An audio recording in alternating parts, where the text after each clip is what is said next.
I thought I had so much figured out, and I met Bill Hang. He opened my eyes to the fact that we were all retracting. We were all doing things that were giving the tongue less room, and in the end, probably closing off the airway. One of the biggest changes in thinking is that it's not just about the malocclusion. It's related to our altered rest oral posture and how we use the muscles of the jaws, mouth, tongue. This is really the key to the whole puzzle. If you ignore the myofunctional dysfunction, then it's to your own peril. Do you feel that all orthodontic patients need myofunctional therapy? I think by definition, if someone's an orthodontic patient, they're a myofunctional therapy patient. The question is orthodontics really just lining up our teeth, or can it really have an impact on our overall health? Does the structure of our airway impact our sleep? Everything we do to help sleep apnea changes the structure of the airway. We can do things in orthodontics that will enlarge the nasal airway, that will enlarge the space that the tongue has. Having more room for the tongue can have a huge effect on the function of the airway. There are a lot of criteria that go into the selection of the type of appliances that are used. If our goal is to enlarge the nasal airway and enlarge the tongue space, really when it comes right down to it, does the tongue really care how we increase the space that it gets?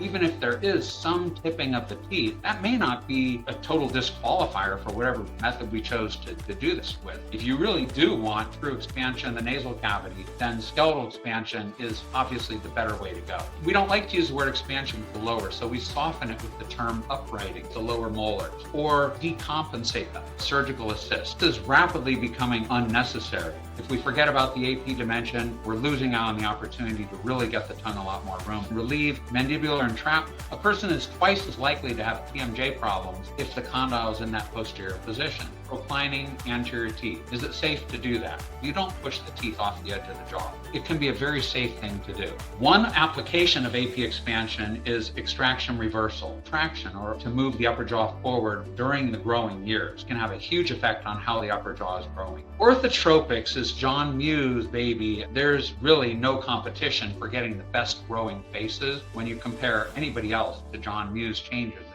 It's hard to learn, it's hard to do, and it's hard for the patient to comply with. The most definitive way to move the jaws forward is with orthognathic surgery. At least don't make things worse. Preserve and enhance the tongue space when you can. If somebody's going to say they're airway aware, they need to at least be thinking about preserving the tongue space. Don't pull teeth backward in the mouth in a way that reduces the tongue space. Don't do anything to make it smaller. You can adversely affect the tongue space and the airway. It affects people's lives overall. Until you can prove to me that there's no risk doing this, we should never retract, because we don't know. It's just too big of a risk to take. Non-retractive health-centered orthodontics is all about making the tongue space and the airway bigger, not doing anything to reduce it. At the same time, you have to work toward nose breathing and proper oral posture and function. Orthodontics is way more than lining up teeth. It can have a major impact on health, for better or for worse.